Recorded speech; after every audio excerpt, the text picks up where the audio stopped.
আসসালামু আলাইকুম এভরিওয়ান। মেসেঞ্জারের নতুন একটি আপডেট চলে আসছে ট্রান্সলেট নামে। তো এই ট্রান্সলেটটা দিয়ে আপনি কি কি কাজ করতে পারবেন, কি কি সুবিধা রয়েছে। তো যারা মেসেঞ্জার ইউজ করেন অবশ্যই ভিডিওটা শেষ পর্যন্ত দেখবেন।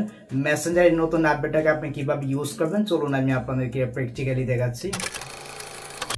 আচ্ছা, আমি আমার ফোন থেকে মেসেঞ্জার যে অ্যাপ্লিকেশনটা রয়েছে এটাকে ওপেন করে নিচ্ছি। এটাকে ওপেন করে নেওয়ার পর আপনি যে কোনো একটি কনভারসেশন ওপেন করে নেবেন। ওপেন করলে কিন্তু আপনি ফিচারটি পেয়ে যাবেন।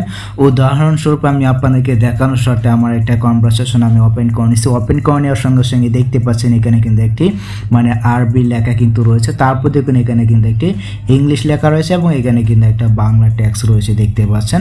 তো এখন আপনাকে যে কাজটি করতে হবে এই যে আরবি লেখাটা রয়েছে, আপনাকে কেউ যদি আরবিতে এসএমএস করে আপনি চাইলে কিন্তু জাস্ট একটা ক্লিক করে এটাকে ইংলিশে রূপান্তর করতে পারবেন। এর জন্য কিন্তু আপনার অন্য কোনো থার্ড পার্টি অ্যাপ্লিকেশনের প্রয়োজন হবে না, জাস্ট আপনি মেসেঞ্জারের সাহায্যে কিন্তু এই কাজটা করতে পারবেন।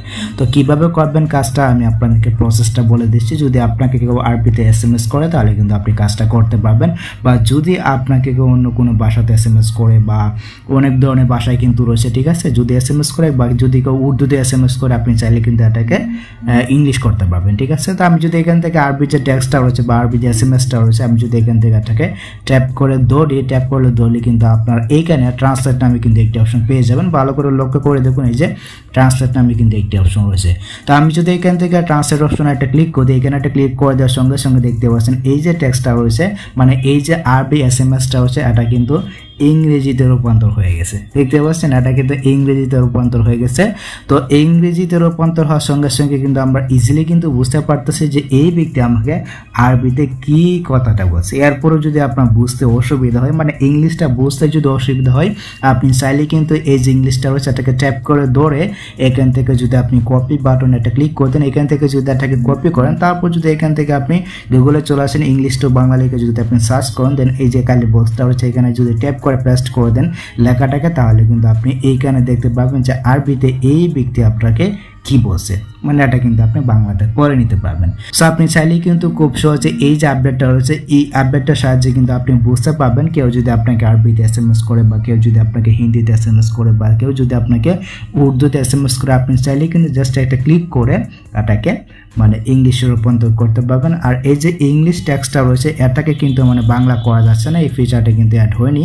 তখন আমি যদি এখান থেকে বা ইংলিশ যে লেখাটা রয়েছে এটাকে যদি আমি ট্রান্সলেট অপশন একটা ক্লিক করি, এখানে একটা ক্লিক করে দেবো, দেখতে হচ্ছে না এটা কিন্তু চেঞ্জ হচ্ছে না। এবং আমি যদি এই যে এসএমএসটা রয়েছে বাংলা এসএমএসটাকে যদি আমি ট্যাপ করে দৌড়ে ট্রান্সলেট অপশন একটা ক্লিক করি, এখানে একটা ক্লিক করে দেওয়ার সঙ্গে সঙ্গে দেখতে হচ্ছে না এটা কিন্তু ইংলিশে রূপান্তর হয়ে গেছে। বাংলা থেকে কিন্তু আপনি ইংলিশে রূপান্তর করতে পারবেন, বাট আপনি কিন্তু ইংলিশটাকে বাংলাতে রূপান্তর করতে পারবেন। অ্যান্ড আপনি চাইলে কিন্তু এই যে টেক্সটটা আছে এটাকে কপি করে আপনি কিন্তু গুগলের সাহায্যে এটাকে ইজিলি বাংলা করে নিতে পারবেন। একটু হইলেও কিন্তু আপনি মেসেঞ্জারে এই ছোট্ট আপডেটটার কারণে কিন্তু অনেকটা সাহায্য আপনার হবে। কেউ যদি আপনাকে অন্য কোনো ভাষাতে এসএমএস করে, মনে করেন ইংলিশ ছাড়া অন্য কোনো ভাষাতে এসএমএস যদি আপনাকে কেউ করে, আপনি খুব সহজেই কিন্তু এটাকে ইংরেজিতে রূপান্তর করতে পারবেন। তারপর ইংলিশটাকে আপনি চাইলে গুগলে গিয়ে ট্রান্সলেট করে কিন্তু বাংলাতে পড়ে নিতে পারবেন। তো এই হচ্ছে কি আপডেটটা। আশা করি আমি আপনাদেরকে বোঝাতে পেরেছি এই ফিচারটাকে আপনি কিভাবে কাজে লাগাবেন। এখন কথা হচ্ছে যদি আপনার এইখানে ট্রান্সলেট অপশনটা না আসে তাহলে আপনি কি করবেন।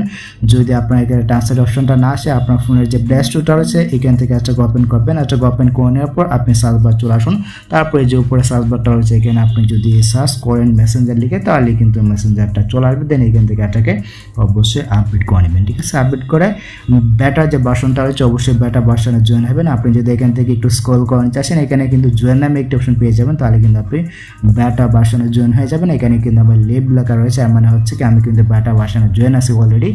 তো যেহেতু আমি জয়েন আসছি আপডেটগুলো কিন্তু আমি সবার আগে পেয়ে যাবো। অবশ্যই আপনি জয়েন থাকবেন, জয়েন থাকলে কিন্তু সব কিছুর আপডেট আপনি সব আগে পেয়ে যাবেন। এরপরেও যদি আপনার মেসেঞ্জারে এই ট্রান্সলেট অপশনটা না আসে তাহলে আপনি 2 দিন অপেক্ষা করবেন বা 3-4 দিন অপেক্ষা করবেন, আস্তে আস্তে সবার কাছে কিন্তু এই আপডেটটা চলে আসবে। তো এই ছিল মেসেঞ্জারের ছোট্ট একটি আপডেট। আশা করি গাইস আমি আপনাদেরকে বোঝাতে পারছি ট্রান্সলেট অপশনটা দিয়ে আপনি কী করতে পারবেন, বা এটার কী কাজ রয়েছে, বা এটার কী সুবিধা রয়েছে। তো যদি ভিডিওটা আপনার কাছে একটু হেল্পফুল হয়ে থাকে অবশ্যই ভিডিওতে একটি লাইক দিয়ে চ্যানেলটিকে সাবস্ক্রাইব করে নেবেন। সো দেখা যাচ্ছে আপনার সাথে পরবর্তী নেক্সট কোনো ভিডিওতে। আল্লাহ হাফিজ।